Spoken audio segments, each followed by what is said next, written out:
Greetings viewers, stop calling yourself 12th पास या फिर 10th पास, क्योंकि यदि आपके सामने लिखे गए 7 क्वेश्चंस में आपको थोड़ा सा भी कंफ्यूजन है तो आई शुड से कि आपकी मैथमेटिक्स जो है अभी भी बहुत ज्यादा वीक है।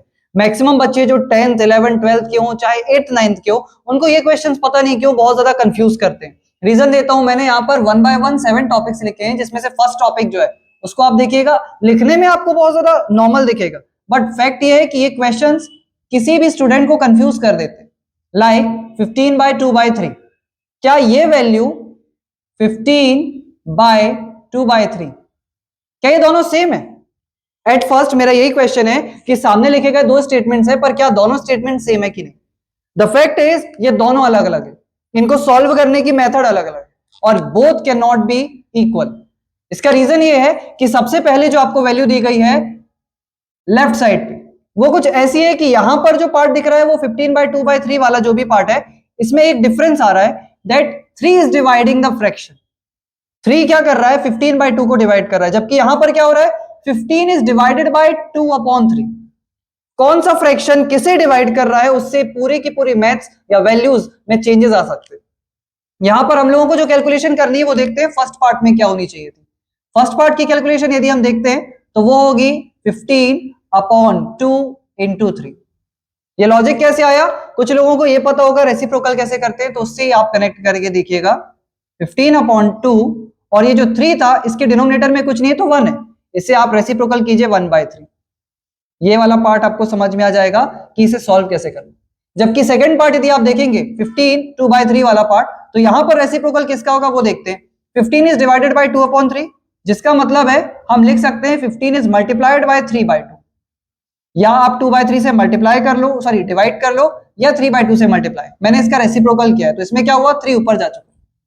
अब यहां पर भी कैलकुलेशन जो आपके पास आ रही है वो क्या आ रही है? 15 का मल्टीप्लाई 3 से होगा और डिनोमिनेटर में आपके पास होगा 2। वैल्यू आ रही है 45 अपॉन 2, जबकि यहां पर जो वैल्यू आ रही थी वो आपके पास है 15 अपॉन 6। क्या ये दोनों सेम है? Not at all. तो पहला कंफ्यूजन जो आपको क्लियर करना है, किस फ्रैक्शन को कौन डिवाइड करता है ये आपको पता होना चाहिए, नो मैटर आप किस क्लास में है, क्योंकि ये आपकी कैलकुलेशन को वीक करता है। टॉपिक नंबर 2 जिसके बारे में मैं यहाँ डिस्कशन करूंगा, बहुत ज्यादा लोगों को ओवर कॉन्फिडेंस होता है कि ये क्वेश्चन तो बहुत ईजी है, इसे ये चुटकियों में सॉल्व कर लेंगे। देखते हैं क्या आपको ये क्वेश्चन सॉल्व करते बनेगा। 14 equals to 7y plus 3 into 2 मैंने लिखा है। मैक्सिमम बच्चों की पहली गलती, वो क्या करते हैं, ये 7 को यहां पर पहुंचा देते हैं ट्रांसपोज करके। देखिएगा क्या करते हैं, 14 अपॉन 7 और यहां पर रहता है आपके पास y plus 3 into 2। Is it possible? उसके बाद यहां से कैंसिलेशन भी हो जाता है उनका, असंभव चीज है ये, कंप्लीटली रॉन्ग। दूसरी चीज देखिएगा आप, यहां पर एक और ज्यादा जो मिसकंसेप्शन होता है बच्चों का, वो है 14 इक्वल्स टू है 7y प्लस है 3 इंटू 2। कई बार 2 को यहां डिवाइड करने पहुंचा देते हैं, हो जाता है वो 14 बाय 2, यहां पर है 7y प्लस 3। ये भी पूरा तरीके से गलत है।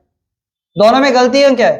पहला टॉपिक देखते हैं, 7 एक्चुअल में होल वैल्यू के मल्टीप्लाई में नहीं है, मतलब 7 का प्रोडक्ट सिर्फ एक टर्म से हो रहा है, तो क्या वो सेकंड साइड ट्रांसपोज होगा, डिवीजन करने जाएगा ना। सेम चीज यहां पर यदि आप इस 2 को देखेंगे तो वो 2 सिर्फ एक टर्म से मल्टीप्लाई हो रहा है, ना कि पूरी की पूरी वैल्यूज। 7y से उसका कोई कनेक्शन है नहीं, मतलब 2 को ट्रांसपोज करना गलत कहलाएगा। यदि आप 2 को यहां से ट्रांसपोज करके ये कैलकुलेशन करते हो, ये कोई सोल्यूशन वैलिड हो ही नहीं सकता। इसके अलावा एक और तीसरा कंसेप्ट देखते हैं, जिसमें एक और गलतियां जो सबसे ज्यादा बच्चे करते हैं, उसमें सुधारना क्या है वो भी पता चल जाएगा। -7y plus 10 equals to -13। पता नहीं क्यों इतनी बकवास से क्वेश्चन में बच्चों को कंफ्यूजन है। जो थर्ड टॉपिक है इसमें कंफ्यूजन क्या होता है कि किसको कहां ट्रांसपोज करें। अरे भाई इतना सा लॉजिक लगाओ, ये 7y यहां जा रहा है और 13 यदि यहां जा रहा है, तो इन दोनों का ट्रांसपोज एक साथ कीजिए ना सिंगल स्टेप पे। तो आपके पास यदि 13 ट्रांसपोज होता है तो वो पॉजिटिव 13 बन रहा है 10 के साथ, जबकि 7y ट्रांसपोज हो रहा है तो वो हो रहा है पॉजिटिव 7y। इसमें क्या कंफ्यूजन है? अब देखो इसमें गलतियां क्या करते हैं लोग। तो मैं सिर्फ और सिर्फ अभी क्योंकि आपको मिस्टेक्स बता रहा हूं, तो यहां की मिस्टेक क्या है जो सबसे ज्यादा कॉपीज में मैंने नोटिस की है, हर तरह की, हर जगह, मतलब इवन 11 12 के बच्चे इसमें गलतियां करते हैं। वो ऐसी गलतियां होती है कि ये 7y को ट्रांसपोज कर देंगे और ये जो 13 है वहां पर वही बैठे रह जाएंगे, पता नहीं क्या सोचते रहते हैं। 7y को वहां लेके गए पॉजिटिव 7y, समझ नहीं आ रहा है आगे क्या करें, यहां से फिर ट्रांसपोज कर रहे हैं सेकंड स्टेप में। क्यों, एक बार में करने में क्या दिक्कत है? ऊपर से दूसरी चीज, यदि इसमें माइनस का मल्टीप्लाई करते, एक और कंसेप्ट, यदि माइनस का मल्टीप्लाई किया जाता है तो बच्चों को यह भी समझ में नहीं आता है क्या हो। अरे भाई बोथ दी साइड यदि माइनस का मल्टीप्लाई किया जाता है, मल्टीप्लाइंग, यदि मैं यहाँ पे मल्टीप्लाई करता हूं माइनस का, तो माइनस का मल्टीप्लाई करने से फर्क क्या पड़ता है कि सारे साइन चेंज होते हैं। तो 7y हो जाएगा पॉजिटिव 7y, 10 हो जाएगा नेगेटिव 10 और 13 हो जाएगा पॉजिटिव 13। ये छोटे छोटे से कंसेप्ट में यदि आपको कंफ्यूजन है तो आप सबसे पहले ये बेसिक चीजें सुधारिए, बिकॉज मैक्सिमम नंबर्स यहीं पे बच्चों के कट रहे हैं। एक और कंसेप्ट देखते हैं, ये वाला पार्ट तो फिर भी ठीक है, ये भी ठीक है, यहां पर आते हैं। अच्छा इसमें क्या गड़बड़ है, फोर्थ जो कंसेप्ट इसमें क्या गड़बड़ है, फोर्थ कंसेप्ट है 5/7 इक्वल्स टू 11y + 3। महामूर्ख बच्चे, दुनिया में अति मूर्ख, वो कुछ ऐसा करते हुए दिखेंगे जो 7 जो है वो सेकंड से ट्रांसपोज कर देते। भाई यदि आपके कंसेप्ट क्लियर नहीं है तो आप पूछो, 10 बार पूछो, 15 बार पूछो, पर ये गलती क्या है कि आप इसका मल्टीप्लाई सिर्फ 11 से करते हो। जो बच्चे जानबूझ के, और उसके बाद ये नहीं कि गलती मान ले, ओवर कॉन्फिडेंस देखो इनका, वो लिखते हैं 5 इक्वल्स टू 77y + 3। आप ये बताइए कि इस चीज को सुधारने में कितना टाइम लगेगा, कि गलत क्या है। हुआ ये है कि 7 का प्रोडक्ट यदि आप सेकंड साइड करना चाहते हैं तो वो दोनों वैल्यू से मल्टीप्लाई होगा, ना कि एक वैल्यू से। आपने यहां पर मल्टीप्लाई कर दिया सिर्फ और सिर्फ 11y के साथ, गलत है। 7 के साथ कौन मल्टीप्लाई करेगा भाई? यदि आप 7 से इसका मल्टीप्लाई करते हैं then you will be called correct, otherwise आप गलत। एक और गलती बता रहा हूं, 90% बच्चों को 1 - 0.1 पता नहीं क्यों कंफ्यूज करता है। आप एक बार माइनस करके देखोगे तो उनका आंसर क्या आता है, 1 - 0.1, आंसर उनका निकल के आता है 0.99। ये पहला आंसर निकल के आता है लोगों का, कहां से आया नहीं पता, जो कि गलत है। दूसरा आंसर, कुछ लोग बोलते हैं 1 में से 0.1 माइनस करेंगे तो समझ में नहीं आ रहा है, माइनस करने के लिए वो तिगड़म लगाते हैं 1/10, फिर लेंगे वो लोग एलसीएम 10 - 1/10 और शायद उसके आगे सॉल्व करेंगे। क्यों? इसमें सीधी सीधी मैथ्स आप लोगों को नहीं बनती क्या? ये मानता हूं, ये प्रोसेस जो है सेकंड वाली वो सही है, पर इतना लंबा करने से अच्छा आप सीधे सीधे देखिए।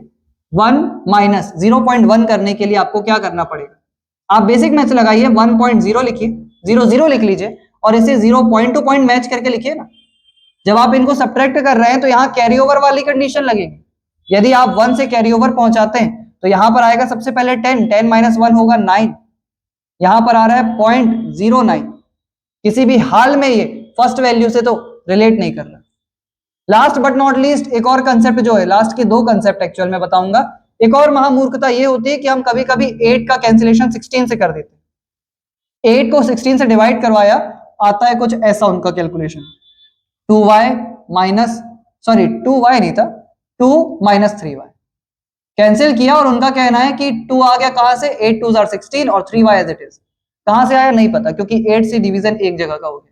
कभी नहीं होता है मैथ्स में ऐसा। मैथ्स में क्या करना है, यदि आप 8 की डिविजिबिलिटी देखेंगे तो वो दोनों टर्म्स को डिवाइड कर रहे हैं। यदि आप 8 का डिवीजन सिर्फ 16 से करते हैं तो आप गलत हैं, आपको डिवाइड दोनों से करना होगा। ये सब मैं इतनी छोटी छोटी चीजें इसलिए बता रहा हूं क्योंकि यही है जो आपकी कैलकुलेशन को वीक कर रही है। सबसे पहले आप इसको सुधारिए, ये 3y जो है वो 8 के डिनोमिनेटर में भी बचेगा। यदि आप नहीं बचा रहे हैं तो आप पूरे तरीके से गलत है। यदि आपने इसे कुछ ऐसा लिखा हुआ, एक और बार करके दिखाता हूं आपको। यदि आपका क्वेश्चन था 16 - 3y अपॉन 8 आपको कैलकुलेट करना है और आपने लिख दिया है 8 से कैंसिल करके 2 - 3y, so you will be called wrong, आप गलत कहे जाएंगे, क्योंकि यहां पर कैलकुलेशन में 8 का डिवीजन जो है वो 3y से आपने शो नहीं किया। जब तक आप नहीं करेंगे आप गलत है। लास्ट में एक और चीज मैंने जो लिखा है ये देखते हैं, ये एक और कंफ्यूजन है, मिसकंसेप्शन है बच्चों का, पता नहीं क्यों पर अभी भी है। 7th जो कैटेगरी है वो ये है, 25 इक्वल्स टू मैंने दिया है 25, प्रोडक्ट में है 3x + 1, आप सॉल्व करके बताओ। तो सबसे पहले वो गलती क्या करते हैं, इसमें कैलकुलेशन में 25 को चलो सेकंड साइड पहुंचाया, 25 अपॉन 25 इक्वल्स टू में क्या है 3x + 1, ये कैंसिल किया और उन्होंने बोला यहाँ आया 0, 3x + 1। अब पता नहीं यहां से इनके पास आ जाता है x = 4। कौन सी मैथ से मैंने कभी नहीं पढ़ा पर आ जाता है। यहां पर करना क्या चाहिए था, एक्चुअल में तो ये मैथ संभव ही नहीं है ना भाई। फर्स्ट स्टेप फिर भी चलो मान लेता हूं, यहां से ये क्या किया जा रहा है, कैलकुलेशन क्या होनी थी इसकी, प्रॉपर कैलकुलेशन क्वेश्चन नंबर 7 में जो मैं बोल रहा हूं वो ये थी कि 25 अपॉन 25 सही है, सेकंड साइड पे आपके पास था 3x + 1 सही है। आप कैंसिल करोगे तो भाई 25 की टेबल काउंट करोगे एक बार, 25 1s are 25, दोनों में यदि काउंट होता है तो भी 1 बच रहा है। 3x + 1 ट्रांसपोज कीजिए 1 को, बचेगा 3x = 0, आंसर आएगा x = 0। यहाँ पे कैलकुलेशंस में छोटे छोटे जितने भी मिसकंसेप्शन है सबसे पहले इसको सुधारिए, अदरवाइज ये जितने 7 क्वेश्चन है ये आप लोगों को आराम से आपके नंबर डुबाने में हेल्प कर देंगे। तो प्लीज सबसे पहले अपनी जितनी भी मैथमेटिकल एरर्स हैं इनको सुधारिए, और even if you are 12th pass out, यदि आप 12th में हो या 11th में हो, तो सबसे पहले इन चीजों पे वर्क करो, उसके बाद अपनी मैथ्स पे ध्यान देना चालू कीजिएगा। कंसेप्ट क्योंकि बच्चों के स्ट्रांग होने के बाद भी वो ये सेम मिस्टेक करते आए। एक बार फिर से ये 7 क्वेश्चन जो आपके सामने लिखे थे, आप खुद से लॉजिकली समझ के देखिएगा कि आप यहां क्या कैलकुलेट करते हैं। लेट मी नो कि कितने लोग एक्चुअल में ये मजाक वाली गलतियां करते हैं जो कि एक्चुअल में करनी नहीं चाहिए, क्योंकि बेस नहीं है इन गलतियों का। But please let me know कि आप लोग यदि ये गलती करते हैं तो इसमें क्या सुधारना, मैं वो भी बताऊंगा। जरूरी नहीं that I will only scold, मैं क्लियर करूंगा कि यहाँ पर एक्चुअल रीजंस क्या है किसी भी चीज को करने के, किसी भी स्टेप को करने के। तब तक के लिए थैंक यू सो मच।